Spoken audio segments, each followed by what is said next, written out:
Kalian dipromosiin nggak tuh ya? Syaratnya gampang, cuma pakai KTP bisa langsung cair 20 juta.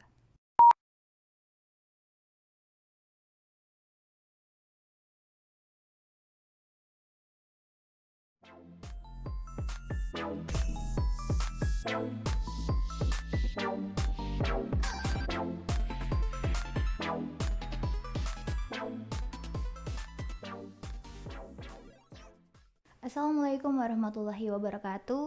Halo dulurku semua, gimana nih kabarnya? Semoga selalu dalam keadaan sehat dan bahagia selalu ya. Jumpa lagi nih sama podcast kesayangan dulurku semua, apalagi kalau bukan podcast bisik tetangga. Bersama saya, Ara, podcast terbaru yang akan menemani kalian selama 10 menit ke depan. Kenapa? Oh, ternyata kita nggak perlu bisik-bisik dulurku, karena podcast bisik tetangga itu adalah singkatan dari Bincang asik tentang keuangan negara. Nah, di podcast yang sudah kesekian kalinya, kita comeback nih dengan bahasan yang super hangat karena baru kemarin sosialisasi dan bimbingan teknisnya diadakan secara offline di Jakarta. Apalagi kalau bukan pembiayaan ultramikro dan pemberdayaan UMKM. Kita langsung sapa aja yuk narasumber yang baru aja balik dari Jakarta. Dia adalah salah satu pelaksana andalan di seksi Bank KPPN Ketapang selain aku tentunya ya. Namanya adalah Auria Puspita atau kita sering panggil Au. Gimana nih Au, pelaksanaan Sesbimteknya kemarin? Oke, hai Mbak Ara dan juga dulurku semua. Mbak Ara juga andal nih, bisa aja. Oke, kemarin adalah Sesbimtek pertamaku ya, yang dilakukan secara offline atau luring. Pokoknya sih kesan pertama tuh seneng banget. Mulai dari tempat, panitia, materi, bahkan makanannya, semuanya good banget. Prepare-nya tuh udah mantep deh, sampai nagih aku pengen lagi. Kita juga ketemu langsung nih sama narasumber yang keren abis. Wah, ini kalau tempatnya udah nyaman, pasti lebih siap nerima materi. Kok aku jadi pengen ya tahun depan kali ya? Oke, siap tahun depan ya, biar kita gantian gitu, jadi saling ngerasain. Amin. Nah, sekarang sharing dulu nih Aul. Apa aja sih yang didapat dari Sosbimtek terkait UMI dan pemberdayaan UMKM kemarin? Wah, banyak banget ya Mbak. Apalagi sekarang kita kan ada Perdijen terbaru tuh, ya ini per 6 ya tahun 2022. Nah, banyak hal nih yang diperbaharui dan disesuaikan. Pelaksanaan Sosbimtek kemarin ya kurang lebih menekankan kembali terkait per 6 ini. Kemudian ada juga dihadirkan narasumber dari penyalur UMI langsung seperti Pegadaian, PNM, dan juga salah satu koperasi, yakni Koperasi Mitra Duafa atau biasa kita kenal dengan Komida. Nah, di Bimtek kemarin juga kita langsung nih dikenalkan fitur terbaru dari aplikasi SIKP. Nah, aplikasi SIKP ini kan kita kenal ya, nggak asing lah di KPPN itu, karena kita gunakan langsung untuk monitoring ketepatan data dan survei keekonomian debitur atau peminjam UMI lah ya.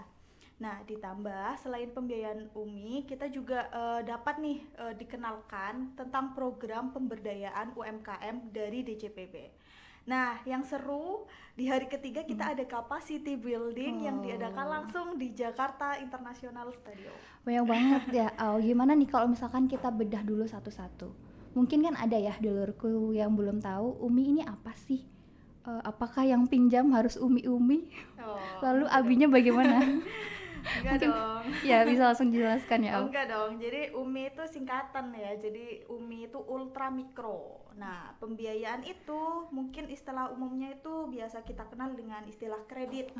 Jadi pembiayaan UMI itu bisa juga disebut kredit ultramikro, di mana kredit ini itu ditargetkan untuk pelaku UMKM yang belum bisa menjangkau fasilitas perbankan yang disalurkan melalui lembaga penyalur seperti Pegadaian, PNM, dan koperasi yang sudah bekerja sama untuk menyalurkan UMI ini. Nah, persyaratannya itu gampang banget. Plafon peminjamannya ini sampai 20 juta loh, dengan syarat hanya dengan KTP. Dan tentunya debitur atau peminjam itu belum apply kredit lain program dari pemerintah tentunya ya. Oke. Nah, kemudian juga bagi pelaku UMKM nih dulurku semua yang sekarang sedang merintis usaha dan butuh pembiayaan bisa langsung meluncur ke lembaga penyalur terdekat. untuk bisa menjadi debitur UMI tadi, karena kan syaratnya sangat mudah tuh yang tadi saya sebutkan. Nah, perlu Dolorq dan seluruh debitur UMI juga perlu ketahui nih, kalau kami nih KPPN bertugas untuk melakukan monitoring dan evaluasi tentang pembiayaan UMI. Melalui apa? Melalui pencocokan data debitur atau rekonsiliasi.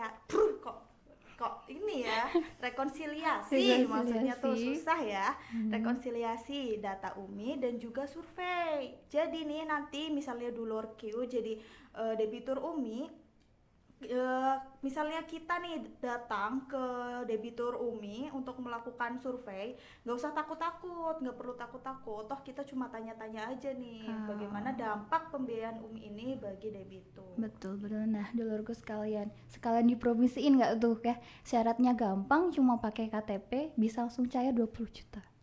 Bisa maksimal itu ya. Oh, maksimal juta. Ya. Maksimal 20 juta. Oke, terus aku juga penasaran sih, kenapa sih ada perubahan peraturan terkait UMI? Apa sih yang jadi latar belakangnya peraturan ini berubah? Kan sebelumnya udah ada ya, ada per 25 tahun 2018, itu udah berapa tahun ya? 2019, 20, 21, 22, baru 4 tahun nih. Oh iya. Coba mungkin bisa sharing ya. Aduh, kemarin kenapa latar belakang? Kok langsung sulit ya pertanyaannya. Untung kemarin pas Sosbimtek tuh kita dijelaskan sih. Jadi nih berdasarkan hasil Sosbimtek kemarin nih ada beberapa hal yang disesuaikan di Per6 ini, khususnya terkait pengukuran dampak pembiayaan UMI. Berdasarkan studi permasalahan nih yang dilakukan oleh Direktorat Sistem Manajemen Investasi atau kita di pusat lah ya intinya, dan MMI atau Melbourne Microfinance Initiative, itu ada beberapa masukan perbaikan dalam hal indikator penilaian dampak keekonomian, kemudian juga penggunaan kontrol grup dalam survei, kemudian juga metode samplingnya. Nah, jadi perubahan ini juga mencangkup dua tadi Mbak, tentang monitoring pencocokan data dalam SIKP, kemudian juga penilaian nilai keekonomian debitur. Kan kalau dulu itu pas kita survei hanya menilai dua nilai, yakni dua nilai keekonomian pribadi dan nilai keekonomian usaha. Nah, di Per6 ini ditambah lagi ada nilai keuangan inklusif gitu. Nah, Per ini akan diresmikan ini pada triwulan 3 tahun 2022 dalam hal pencocokan data tadi dan survei baseline di semester 2 tahun 2022. Jadi nanti nih kita kalau ada survei baseline di 2022, tentunya semoga ada debitur yang memenuhi syarat ya. Memenuhi syarat itu tadi, nanti kita akan melakukan survei berdasarkan Per6 ini gitu. Nah, nilai keuangan inklusif ini juga salah satu tambahan ya untuk mencerminkan kondisi literasi keuangan dari debitur gitu. Misalnya kita menilai apakah ditanya tuh debiturnya apakah tahu cara menggunakan m-banking gitu, e-banking gitu. Kalau sekarang itu ada dana elektronik ya seperti ShopeePay, OVO, GoPay gitu. Kita juga tanya nih terkait pembukuannya, apakah pembukuannya masih manual gitu atau mungkin udah standar akuntansi ya pembukuannya, mungkin juga nanti kita tanyakan sih pas survei gitu. Ternyata gitu ya. Jadi penyesuaian itulah yang melatar belakangi diterbitkannya Per6 ya, Aur. Iya, betul. Udah clear dan terjawab. Tapi selain UMI nih, aku dengar juga kemarin waktu Sosbimtek juga disinggung tentang pemberdayaan UMKM. Nah, bisa jelasin lagi nggak tuh program apa yang disiapkan untuk memberdayakan UMKM? Oke. Tahu aja ya Mbak Ara nih, kayaknya udah baca skrip apal banget nih kayaknya. Oke, nah jadi Kemenq ini ada sinergi Mbak, namanya tuh Sinergi Kemenq 1 untuk UMKM. Dimana ini tuh disesuaikan programnya sesuai dengan tugas dan fungsi eselon masing-masing. Misalnya tuh untuk BC bagaimana cara untuk membentuk UMKM agar bisa berpikir untuk ekspor gitu. Dan pajak itu misalnya membantu dari segi perpajakannya gitu. Nah, kita nih DCPB membantu dari layanan pembiayaan gitu. Misalnya dengan UMI tadi dan KUR atau kredit usaha rakyat, itu biasanya di bank-bank tuh ada tuh kan. Nah, mempertimbangkan tuh si tadi nih, DCPB juga punya slogan yang keren abis. Mau tau nggak apa? Apa tuh? Itu you ya langsung you fine gitu. I'm fine. You fine. Thank you. Ini you fine ini tuh. Nah, singkatannya ini UFIN ini Oke. UMKM Financing Empowerment Wow. gitu. Nah, melalui program ini Hmm. Kanwil Ditjen Perbendaharaan akan bertugas menjadi jembatan nih untuk nasabah UMI maupun KUR untuk bisa jadi naik kelas gitu loh. Melalui apa? Melalui pelatihan, kemudian juga ada pendampingan, kemudian pembiayaan juga, dan ada pemasaran juga nih. Nah, selain itu juga nanti Kanwil Ditjen Perbendaharaan akan bekerja sama nih dengan BLU atau Badan Layanan Umum Pusat Investasi Pemerintah dalam hal seleksi penyalur UMI dengan kurasi LKPB. Nah, jadi nanti akan ada lebih banyak nih selain Pegadaian, PNM, nanti akan ada koperasi-koperasi lain yang masuk jadi penyalur UMI gitu. Wow, keren banget ya Aur. Jadi kita harus sama-sama mendukung nih program sinergi Kemenku 1 untuk UMKM. Apalagi tadi ada slogan yang keren banget dari Iya. DJPB, yaitu I'm fine. No, you fine You dong. fine, you fine. Iya. UMKM Financing Empowerment. Sip. Betul banget tuh Mbak Ara.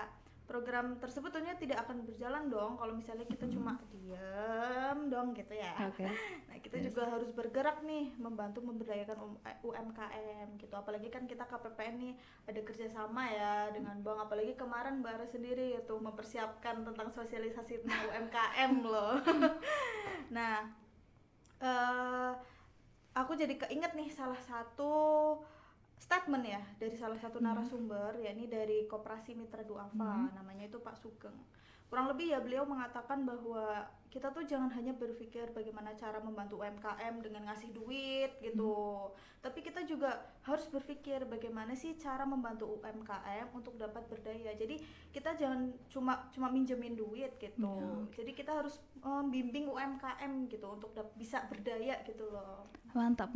Kutipannya sangat ngena banget tuh. Jadi kita jangan cuma mikir gimana sih bantu dengan membiayai UMKM, tapi kita juga harus berpikir bagaimana cara supaya UMKM itu berdaya. Iya, bisa berdaya gitu loh. Oke, nah dulurku semua mungkin cukup sampai sini aja ya podcast kita kali ini. Kalau dulurku semua penasaran, mau tahu lebih lagi tentang UMI, silahkan nih main-main ke KPPN.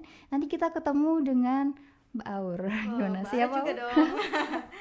Oke, siap aja nih bagi dulurku yang tertarik mungkin ya, sekarang lagi merilis usaha gitu, butuh pembiayaan, bisa tanya-tanya nih terkait UMI ini, bisa main-main ke KPPN. Nanti kami langsung arahkan juga nih ke lembaga penyalur terdekat gitu. Jadi bisa langsung jadi debitur UMI deh. Oke, itu dia dulurku ungkap tuntas mengenai pembiayaan ultramikro dan pemberdayaan UMKM bersama Auria. Terima kasih dulurku semua yang udah nonton maupun dengerin. Sekian podcast KPPN Ketapang episode 7 kali ini. Sampai jumpa di podcast episode selanjutnya. Jangan lupa follow akun medsos kita biar gak ketinggalan nih setiap episodenya. See you on the next podcast. UMKM Makmur, Indonesia Maju. Bye-bye.